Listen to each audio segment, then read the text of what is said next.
to put water inside of this water. Put on the noodles in the water. The noodles are already to put in the water. Now you can take this noodles and then boil them. Wait for until 2 minutes if you already these noodles, and keep the seasoning in the noodle on the noodle, just like this. You can fry egg also. You can, if you want, or boil egg or something. So noodles are already mixed by the season. If you want an egg,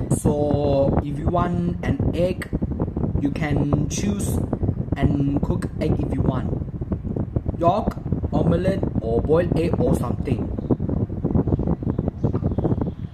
Now it is already the noodles now. I think really it looks so delicious, like famous, so delicious, you know, like how eating like so spicy is more different other eat something anywhere.